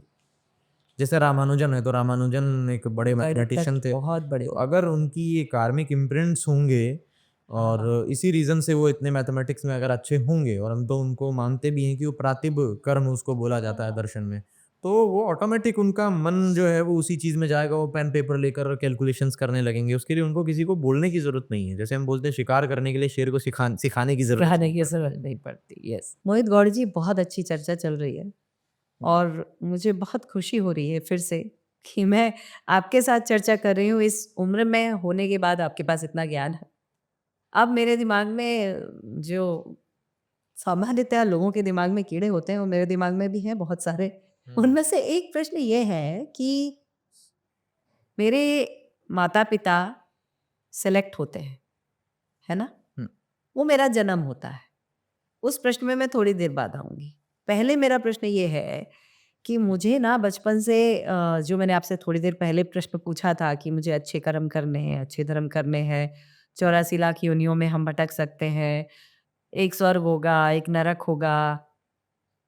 समटाइम्स तो घर पे ही बैठे-बैठे ऐसा लगता है यार नरक यही है और समटाइम्स कहीं घर पे ही बैठे-बैठे ऐसा लगता है जब बच्चे आपसे चिपके हुए होते हों, प्यार कर रहे होते हैं, ऐसा लगता है कि स्वर्ग इससे अच्छा और क्या होगा। तो ये जो थ्योरी है, थोड़ा-सा क्या इस थ्योरी को आप गार्निश कर सकते हैं? तो पुनर्जन्म में आप ये पूछना चाह रहे हैं कि स्वर्ग नरक जैसी चीज स्वर्ग, है या नरक, नहीं? 84 लाख योनियाँ और हम्म। ये जो सारी बातें हमको बताई गई हैं, हम्म। मैं एथिस्ट नहीं हूँ, लेकिन कहीं न कहीं थोड़ा-सा मैं इस बात से ऐसा करती हूँ कि क्या सच में ऐसा हो रहा है? या मनुष्य ही मनुष्य बन रहा है या मनुष्य कीड़ा बन रहा है? जैसे मैंने एक कहानी सुनी थी कि एक सेठ जी मरने वाले थे, उनको किसी ने बता दिया तुम मरोगे तो अपने ही घर के नाली के कीड़े बन जाओगे। तो उन्होंने अपने बेटे को बोला कि जैसे ही मैं मरूँ और नाली का कीड़ा बनूँ तो डंडा लेके खड़े रहना और तुरंत मुझे मार देना। तो ताकि वापस से ताकि वापस से मैं इंसान बन जाऊँ, लेकिन वो जैसे ही डंडे से मारने जाता है, वो कीड़ा भाग जाता है क्योंकि उसको उस जन्म से प्यार है। ये कुछ ऐसी चीजें होती है जो र्यूमर्स की तरह होती है, कि हमें सिखाने के लिए बोली जा रही है कि ऐसा मत करो वरना ये बन जाओगे। ठीक है, कर्म सिद्धांत है और उसके अनुसार अलग अलग डिवाइडेशन है। कर्म योनि है, भोग योनि है। जितने भी मनुष्य के अलावा जितनी प्रजातियां हैं, कुत्ता बिल्ली भेड़ बकरी गाय भैंस जो भी है, वो सब भोग योनियां हैं। मतलब वो सिर्फ भोग सकती है, कर्म नहीं कर सकती है। जो भी उनके कर्म है उनका फल सिर्फ वो भोग रही है। ओके। उसके बाद मनुष्य जो है वो एक न्यूट्रल स्टेट है, जिसमें आप चाहें तो और अपनी चेतनाओं को उठाकर देवत्व की ओर जाते जाते आप मोक्ष को प्राप्त कर सकते हो और वापस से भी गिर सकते हो। तो वो भोग योनि है और मनुष्य की जो है वो कर्म योनि है। कर अब ईश्वर आपको कौन से शरीर में जन्म देगा या किस योनि में जन्म देगा, वो आप डिसाइड नहीं कर सकते हैं। ओके। न ही वो कोई उसकी मैनुअल है, न कोई उसके लिए कहीं किसी वेद शास्त्र में या पुराणों में कहीं पर भी नहीं लिखा है, और अगर किसी ग्रंथ में लिखा भी है मतलब वो बाद का और नवीन ग्रंथ है, वो आर्ष ग्रंथ नहीं है। ये सब ईश्वर के हाथ में है, ऐसा ही हमारे वेद शास्त्रों में लिखा हुआ है, क्योंकि आपके कर्मफल का जो डेटा है वो 5 जन्म 10 जन्म का नहीं है, वो इन्फानाइट आपके जितने अभी तक के जन्म हुए होंगे या इस कल्प के भी लें तो करोड़ों अरबों खरबों जितने जन्म होंगे उन सबके डेटा के आधार पे तय होता है। तो पूरा परम्यूटेशन कॉम्बिनेशन है इसमें, हाँ। एक कंप्लीटली एक कस्टमाइज्ड सॉल्यूशन है, इसका कोई भी मतलब कैटेगरी एक नहीं कर सॉफ्टवेयर सकते। है पूरा जिसमें हाँ, हमारे सब सेटिंग रहती है कि इतना इतना करोगे तो ये मिल जाएगा। हाँ, हाँ, वो बहुत एक पूरा वायरिंग की तरह है। अगर मैं ये अभी बात मैं साइंस के अकॉर्डिंग नहीं कर रहा हूँ, ये हमारी फिलॉसफी के अकॉर्डिंग कर रहा हूँ कि हमारी फिलॉसफी क्या क्लेम करती है। जी। तो उसमें कुछ भी ऐसा फिक्सेशन नहीं है, कुछ ऐसा कैटेगराइज़ेशन नहीं है। वो सारी चीज़ें डिपेंड करती है परमात्मा के ऊपर। चलिए ये बात बहुत क्लियर हो गई। अब मैं इंसान बनूँगी, ये तो चलो मेरे कर्मों ने डिसाइड कर लिया कि मुझे इंसान बनना है। जैसे अभी आपसे बात हो रही थी, हाँ, आपने बताया आपके दादाजी एक बहुत बड़े ज्योतिषाचार्य है, योर फादर इज़ स्कॉलर, मेरे दादाजी के बड़े भाई जो हैं। दादाजी के बड़े जी। भाई, बहुत बड़े बड़े दादाजी, बहुत बड़े ज्योतिषाचार्य, आपके पिताजी स्कॉलर हैं। डेफ़िनेटली आपके चेहरे को देख के वो ओज दिखता है, वो स्टडी दिखती है, वो पढ़ाई दिखती है, वो मेहनत दिखती है, तो आप खुद भी वैसे ही हैं। कभी-कभी ऐसा होता है कि अगर मैं बहुत अच्छे से जाऊँ तो एक बहुत बड़े तबला वादक के घर बेटा जो पैदा होता है वो पहले दिन से ही तबला बजा रहा होता है। ज़ाकिर हुसैन साहब की कुछ ऐसी ही कहानी है। तो क्या ये हृदयनाथ मंगेशकर जी, दीनानाथ मंगेशकर जी के घर पे सारे के सारे गायक पैदा हो जाते हैं। तो क्या ये कुछ ऐसा कुछ होता है कि प्रकृति वहीं भेजती है जहाँ जाना चाहिए या ये हमारे कर्म होते हैं कि हमको वहाँ भेजते हैं? ऐसा क्या होता है? ये भी बड़ा कस्टमाइज्ड क्वेश्चन है, जी। क्योंकि ईश्वर ये तय कर रहा है कि इस आत्मा का ये प्रारब्ध है, हुँ। इसका ये पुरुषार्थ है, तो इसे इस तरह के कुल में, इस तरह के घर में, इस तरह की व्यवस्था में जन्म मिलना चाहिए। जी। अब वो व्यवस्था जो उसके लिए है, वो उसके संस्कारों में भी है और उसके आसपास के वातावरण में भी है। तो हो सकता है कि जिसका प्रारब्ध गणित सीखने का है, उसे गणितज्ञों के परिवार में भी जन्म दे दिया जाए ताकि वो गणित और आसानी से सीख सके। सीख ले। ये भी हो सकता है कि वो गणितज्ञ के घर में पैदा ना हो, लेकिन फिर भी वो गणितज्ञ बन जाए। तो ये डिपेंड करता है entity to entity, person to person, ये चीज़ें डिफ़र करती है। मतलब कि अगर कोई योगी ऋषि जिसने सब चीज़ें जान ली है, समझ ली है, हम तो कुछ नहीं जानते, हम तो अज्ञानी हैं, बस हम चीज़ें समझने की कोशिश कर रहे हैं। जब हर कुछ जान चुका है, उस व्यक्ति से भी आप ऐसे कैटेगराइज़ेशन नहीं करवा सकते हैं कि ऐसा होगा तो ऐसा होगा, ऐसा होगा तो ऐसा होगा। पर्सन टू पर्सन ही बता सकता है कि इस पर्सन के ये संस्कार हैं, ये इसका प्रारब्ध है, ये इसका पुरुषार्थ है, ये इसके जन्मों की यात्रा है, तो इसके साथ ऐसा-ऐसा इस कारण हुआ होगा। और ये सब बातें अंततः तो परमात्मा को ही पता है, इसी के लिए पेड़ के नीचे बैठकर साधना की जाती है। अगर ये सारी बातें हमें किताब में मिल जाती या फिर बातचीत करने से मिल जाती, तो गहरी ज़रा खामोशी की आवश्यकता नहीं होती। अब एक और प्रश्न आता है कि कुछ समय पहले मैंने मेरी माँ को खोया तो मैं बहुत रो रही थी। तो एक आंटी आई और आके मुझसे बोली कि तुम रो रही हो, देखो तुम्हारी माँ भी यहीं बैठ के तुमको देख रही होगी। क्या मेरी माँ वहाँ बैठी थी? 13 दिन था मेरे लिए। पुनर्जन्म के सिद्धांत के अनुसार ऐसा नहीं हो सकता है, क्योंकि उपनिषद में ऐसा आता है एनालॉजी के तौर पर कि एक कीड़ा पेड़ के पत्ते पर अपने एक पाँव को दूसरे पाँव के स्थान पर जितनी देर में रखता है, मतलब एक स्टेप लेता है, उतनी देर में एक आत्मा मृत्यु के बाद में शरीर परिवर्तन, जीवात्मा बोलें, जीव बोलें, जो भी आप बोलना चाहें, हाँ। वो रूपांतरित हो जाता है ओ उतनी ही देर में। तो इसका अर्थ ये नहीं है कि आप टेस्टिंग करें कि कौन सा कीड़ा कितनी देर में, ये एक उदाहरण के लिए, एनालॉजी के लिए है कि लगभग उतनी दूरी मेरे दिमाग में तय एक करनी कीड़ा है। आ रहा था जो बहुत धीरे-धीरे अपना पैर दूसरे उस पे रख रहा हाँ, था। ये कहने का तरीका है अलंकारिक भाषा में कि बिल्कुल न के बराबर समय में। हाँ। अब यदि उसके योग्यता अंतर्मुक्ति के, कहते हैं उसे हाँ, शायद से। उसके योग्यता के अनुरूप पर्याप्त उसे शरीर नहीं मिल रहा है, अच्छे माता-पिता नहीं मिल रहे हैं या जैसा उसे चाहिए वैसा यदि नहीं मिल रहा है, तो वो आत्मा सुषुप्ति अवस्था में भी रह सकती है। लेकिन वो अपने आप को व्यक्त तभी कर पाएगी, अपने आप को बयाँ तभी कर पाएगी, डिफ़ाइन तभी कर पाएगी जब वो कोई न कोई शरीर में, सूक्ष्म शरीर के साथ में होगी। तो उस बीच में न तो वो आत्मा आके कोई खीर-पूड़ी खा सकती है, हाँ, मैं न वही आ रही थी। न ही वो आत्मा उस वक़्त, मैं ये नहीं कह रहा कि वो रिचुअल गलत है। हाँ। आप किसी के भी मृत्यु में श्राद्ध यानी उसे श्रद्धा व्यक्त करते हुए, श्रद्धांजलि व्यक्त करते हुए आप घर में खीर-पूड़ी क्यों, हज़ारों पकवान बनाइए, गरीबों को खिलवाइए, जो सत्कार करिए विद्वानों का, पशुओं को खिलाइए, हाँ। कौवे को खिलाइए, चिड़िया को खिलाइए, वो तो सारे जीव हैं, उनको तो खिलाना चाहिए। जी। लेकिन उसके रूप में आकर हमारी दादी परदादी ऐसा कुछ खा के जाएगी, अगर ऐसा होता तो हम भी तो किसी के दादे परदादी कुछ तो होंगे, तो हमारा पेट अपने आप क्यों नहीं भर जाता जब हम सुबह उठते हैं तो श्राद्ध के समय में ऐसा होगा ना कि हम उस भी समय तो जाके उनको समोसा खाना ही पड़ता है। हाँ, हमें पेट भरने के लिए कुछ न कुछ खाना ही पड़ता है। तो ऐसा नहीं होता है ये जैसे यदि मेरी मेरी दादी जी की का देहांत हो चुका है, जी। तो उनका पुनर्जन्म यदि हम मान रहे हैं, तो हम ऐसा कैसे मान सकते हैं कि वो कहीं पर आ भी रही होगी? अगर वो कहीं पर आ रही है, तो हम कहीं क्यों नहीं जा रहे? एग्ज़ैक्टली। उनकी यादें हमारे दिमाग में हो सकती है, वो सपने में हमें आ सकती है हम ही के रूप में, लेकिन वो वास्तव में आ रही है यदि ऐसा होता तो फिर हमको भी तो कहीं अपनी ड्यूटी निभाने के लिए जाना पड़ता यस। कि ये हमारे पोते होंगे या ये फिर हमारी संतान होगी पूर्व जन्म की। तो ये सब चीज़ें र्यूमर से बन जाती है। पुनर्जन्म एक सटीक व्यवस्था है, जैसा स्वर्ग नरक का कंसेप्ट हमें सुनाया जाता है कथाओं में कि वहाँ पर दोजख जैसी कुछ आग होगी, जहन्नुम जैसी, उसमें आपको पकोड़े तले जाएँगे, ऐसा किया जाएगा। ये सब भी एक बहुत ठंडी होगी, बहुत गर्मी होगी, ये बहुत सब सारी भी चीज़ें बताई एक जाती हैं। हाँ, ये सब भी एक कर्मफल का ही भाग है। आपको एक बुरा सपना आ गया, वो आपको एक बुरा दर्द मिल गया, बुरा फल मिल गया। आपके साथ इसी जीवन में कुछ घट गया या अगले जीवन में कुछ वास्तविकता में कुछ घट गया। वो स्वर्ग या नरक हो सकता है, चाहे वो इस लोक में हो या किसी और लोक में। ऐसा संभव नहीं है कि आप एक शरीर से दूसरे शरीर के बीच में आप खूब सारा एडवेंचर करेंगे। ऐसा कंसेप्ट हमारे सनातन धर्म में नहीं है। हमारा सनातन धर्म पुनर्जन्म यानी रीइन्कार्नेशन के कॉन्सेप्ट को मानता है। जिन कल्ट्स में जैसे अब्राहमिक कल्ट्स में जो रीइन्कार्नेशन नहीं मानते हैं, वहाँ पे ये जन्नत और जहन्नुम का कॉन्सेप्ट है। हमारे यहाँ पर पुनर्जन्म का कॉन्सेप्ट है, तो वो जन्नत और जहन्नुम का कॉन्सेप्ट हमारे यहाँ पर अवेलेबल नहीं है। अच्छा, जो कुछ लेकिन है वो वो टाइम के साथ में आ गया, जैसे भूत है। अब भूतों का हाँ, कॉन्सेप्ट एक्चुअली हमारे मैं यहाँ वही आ रही थी कि भूत कहाँ से आते हैं? भूतों का कॉन्सेप्ट ही नहीं है इंडिक फिलॉसफीज में।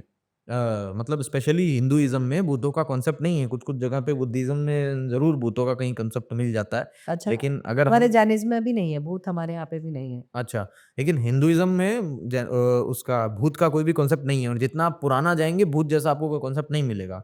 भूत, जिन्न, जिन्नात ये सब भी अब्राहमिक कल्ट में ही होते हैं। ये वहीं से ट्रांसमिशन होकर के भारत के एकदम नगर मतलब मैं गाँव एक्सेप्ट सभ्यता कर में लिया इन हाँ, चीज़ों को, वहाँ से ये चलते-चलते हमने चीज़ें चलते-चलते एक्सेप्ट हो गई। बाकी अच्छा, भूत का कॉन्सेप्ट कैसे होगा? जब जहाँ पुनर्जन्म का कॉन्सेप्ट है, वहाँ भूत का कॉन्सेप्ट हो ही नहीं सकता। भूत का मतलब है भटकती हुई आत्मा। यहाँ आत्मा के भटकने का कोई सेंस ही नहीं है। विदिन अ सेकंड वो नया जीव ले नए लेगा। नए शरीर में वो उसको पीड़ा भी देगा परमात्मा तो शरीर में ही देगा, भूत बनाकर नहीं देगा। मतलब जो किया है सो भरना पड़ेगा बट जी। In a life you have to do. ठीक है, तो अभी तक बहुत अच्छी बात चल रही है और आपने बहुत अच्छे से बताया कि 13 दिन तक हम ख्याल रखते हैं सामने वाले के टेस्ट का, स्वाद का। यहाँ पे एक थोड़ी-सी सीरियस बात मैं कहना चाहती हूँ कि कई घरों में ऐसा देखा गया है कि माँ-बाप की थाली में जब तक वो ज़िंदा होते हैं रोटी नहीं आती है। पर उनके जाने के बाद उनके मन के पकौड़े बन रहे होते हैं। यही पाखंड है। वास्तव में पाखंड ही यही है। पाखंड का अर्थ होता है वेद विरुद्ध आचरण संस्कृत में। पाखंड का अर्थ जैसे हम हिपोक्रेसी लेते हैं, वो तो एक साधारण सस्ता ट्रांसलेशन है। जी। वेदों में ऐसा वर्णन नहीं है कि आप अपने माता-पिता को मरने के बाद तो रोटी डालें और पहले न डालें। हाँ। लेकिन हम वेद के विरुद्ध चल रहे हैं। तो इसी को हम पाखंड कहते हैं। यही हिपोक्रेसी है। कोई एक किस्सा, कोई एक कहानी जो पूरी तरह से सच हो, पुनर्जन्म की, जो आपने महसूस की हो या हुँ। आपने पढ़ी हो या आपने उस पे रिसर्च की हो? हुँ। कोई एक किस्सा जो आप हमें बता सकें? एक केस मिलता है हमें अमेरिका का, जेम्स लेनिंगर करके एक बालक का। वो जब 2 साल का होता है तो उसे अपनी पास्ट लाइफ याद आ जाती है। पिछले जन्म में उसका नाम क्या था ये मुझे अभी रिकॉल नहीं हो रहा है। तो पिछले जन्म में वो वर्ल्ड वॉर लड़ता है। वर्ल्ड जो वॉर 2 जो लड़का हाँ, जो द्वितीय विश्व विश्व युद्ध था, जी, उसकी लड़ाई उसने की थी। ऐसा सैनिक उसे था वो। हाँ, ऐसी उसे पास्ट लाइफ अपनी याद आ जाती है ओके। कि वो जेट उड़ा रहा होता है और उसका एक्सीडेंटली प्रीमैच्योर डेथ हो डेथ जाती हो है। तो रियल लाइफ में अच्छा, जब वो सॉरी नेक्स्ट लाइफ में हाँ। जब जेम्स को अपना पुनर्जन्म याद आता है, तो वो ऐसी बातें रिपोर्ट करना शुरू कर देता है कि मैं पिछले जन्म में मैं ऐसे-ऐसे जेट उड़ाता था, विमान उड़ाता था, मैंने द्वितीय विश्व युद्ध लड़ा और वहाँ की सारी मेमोरीज़ वो बताना शुरू कर देता है।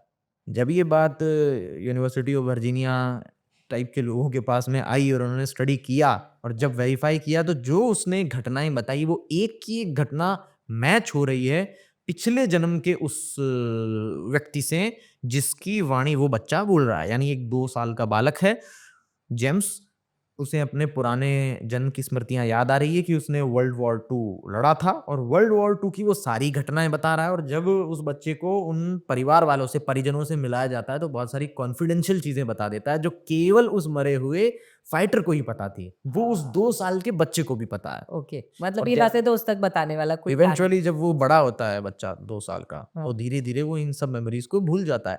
ऐसा ही एक और केस इवियन स्टीवनसन कोट करते हैं, जहां लेबनान का एक केस है, एक लड़की का, बच्ची का, जो इवेंचुअली पंजाबियों और कुछ हिंदुस्तानियों के कांटेक्ट में आती है लेबनान में ही, और उनकी भाषा बोलने लगती है। जैसे पंजाबी वहाँ कोई फेयर होता भाषा। है, लेबनान में कोई फेयर हो रहा होता है। हाँ, उस फेयर में वो बच्ची उन लोगों को सुन करके उन्हें ज्वाइन कर लेती है, अपने माता पिता की उंगली छोड़ करके उन्हें ज्वाइन कर लेती है और उनकी भाषा बोलने लगती है। ओके, जब बाद में स्टडी करते हैं तो पता चलता है कि उसे याद आ गया कि वो हिंदुस्तान में पिछले जन्म में उसका जन्म। जन्म था। हाँ, ओके, तो इस तरह के हमें बहुत सारे रियल केसेस मिलते हैं। अब प्रॉब्लम ये है कि न्यूज़ में हमें जो केस मिलते हैं कहीं गाँव देहात के, वो सही है या नहीं है, उन्हें वेरीफाई कौन करे? हो सकता है वो सही हो सकता है वो गलत हो। इसलिए मैं कहता हूँ कि जो यूनिवर्सिटी ऑफ वर्जीनिया की केस स्टडीज़ हैं, हाँ। उनको आप पढ़ सकते हैं। उन केस स्टडीज़ की पूरी गारंटी लेती है यूएवी का डिपार्टमेंट, क्योंकि उन्होंने उसके ऊपर मल्टीपल टाइम एक्सपेरिमेंट किया है। मेहनत किया है। अगर उनको किसी पे डाउट होता है तो वो उसकी autopsy report, medical reports check करते हैं। अगर ज़रूरत पड़े तो नार्को टेस्ट भी करते हैं। ओके। उसको अलग-अलग उल्टे-सीधे क्वेश्चन पूछते हैं। ऐसे नहीं कि मतलब कुछ भी पूछेंगे कि चल तुम्हारे बैंक का ओटीपी बताओ या फिर एटीएम का कोड बताओ, तो हमें कई बार इसी जन्म में ही याद नहीं रहता, हम भूल जाते हैं। जो मेन चीज़ें हैं कि अपने चाचा जी के बारे में, अपने माता-पिता के बारे में, अपने स्कूल के बारे में, जी। और जब बहुत सारा डेटा कन्फर्म हो जाता है, देन वो उस स्टडी को अपने केस स्टडी में इंक्लूड करते हैं। और ऐसे अभी तक 2500 से भी ज़्यादा केसेस को वो कलेक्ट कर चुके हैं, जिन पर वो गारंटी लेते हैं कि इनको कोई भी गलत प्रूफ नहीं कर सकता है। मतलब ये तो उन तक पहुंचे होंगे, वो 2500 केस होंगे, ऐसे कई और केसेस होंगे इस देश में, इस दुनिया में, जो कि चलते रहते होंगे। हुँ। बहुत अच्छी चर्चा आपसे इस विषय पे चल रही है, पुनर्जन्म पे। बस आखिरी क्वेश्चन, क्या सरल तरीका है कि हम हमारी नेक्स्ट जनरेशन को इस बात को समझा सकें? बहुत सरल सी कोई बात, बहुत सरल सा कोई अंदाज कि मैं मेरे बच्चों को समझा सकूं कि हाँ बेटा ये चीज़ होती है। पुनर्जन्म के बारे में? जी जी। पुनर्जन्म के बारे में सरल सी बात तो यही है जो मैंने कहा कि इनहेरेंट एक व्यक्ति में ये मानने की प्रॉपर्टी होती है। उसे कोई स्टडी करने की ज़रूरत नहीं है, कुछ भी पढ़ने की ज़रूरत नहीं है। उसे ये दिखाया जाए कि अगर वो अपने सारे बायसेस को हटा दे, फिर भी उसमें एक प्रवृत्ति रहती है कि यदि उस पर कोई भी हमला कर रहा है, तो वो उसे बचा करके अपना निकाल सकते। सर्वाइव करने का प्रयास करेगा। इसे कुछ लोग एवोल्यूशन वगैरह से भी जोड़ते हैं। मतलब आप में एक इच्छा शक्ति होती है जीने की, जिसे हम जिजीविषा बोलते हैं। उस जिजीविषा का ही कनेक्शन होता है ईश्वर और पुनर्जन्म से। जी। आपके अंदर ये इनहेरेंट प्रॉपर्टी होती है कि आपको पता है कि आपको इस जीवन में क्यों जीना है, आपको क्यों कर्म करने हैं। ऐसा नहीं कि आप मरते जाएँ और आपका पुनर्जन्म होते जाए या फिर कहानी खत्म हो गई। तो ये जो कुछ अपने कॉग्निटिव एक्सपीरियंस हैं, अभी कुछ लोगों को लग रहा होगा कि नहीं इसके कनेक्शन तो दूसरी चीज़ों से भी है, एवोल्यूशनरी बायोलॉजी से भी है। लेकिन जो मैंने स्टडी बताई शुरू में कि वो स्टडी कहती है कि हम बचपन से ही इन चीज़ों को बिलीव करने के लिए ही बने हैं, जी। उन चीज़ों का कनेक्शन है। अब आप उन चीज़ों को हटा देंगे तो आप तरह-तरह की और लॉजिक्स, एवोल्यूशनरी बायोलॉजी और भी बहुत सारी चीज़ें ले आएँगे। लेकिन आप इन लॉजिक्स को लेकर आएँगे अपने ज़हन में, तो आपको समझ में आएगा कि सर्वाइवल को लेकर, जिजीविषा को लेकर, आप क्यों आत्महत्या करने से डरते हैं? क्यों आप में वो साहस है कि आप दुखों को झेल लेते हैं? कौन आपको ऊर्जा देता है? तो वो जितनी ऊर्जाएँ हैं, वो जितनी आप में जिजीविषा है, जो स्पार्क है, उसका कनेक्शन आस्तिकता में ही आकर के है। थैंक यू सो मच मोहित। बहुत अच्छी चर्चा आपके साथ में हुई एंड मुझे ऐसा लगता है कि इस पॉडकास्ट के बाद बहुत सारे कंसेप्ट लोगों के खुल गए होंगे और नई दुनिया, नया सृजन सजाने के लिए लोग अभी तैयार हो गए होंगे। तो मुझे अब तक के पॉडकास्ट में ये समझ में आया, पुनर्जन्म तो होता है, चलिए इस बात को मैं पहले से मानती थी, लेकिन पुनर्जन्म आपको इस जीवन में बहुत सकारात्मक रहने के लिए एक बहुत अच्छी प्रेरणा बन जाता है। So thank you so much मेरी सहेली पॉडकास्ट तक आने के लिए, हमारा इतना साथ देने के लिए। बहुत धन्यवाद मोहित गौड़। जी।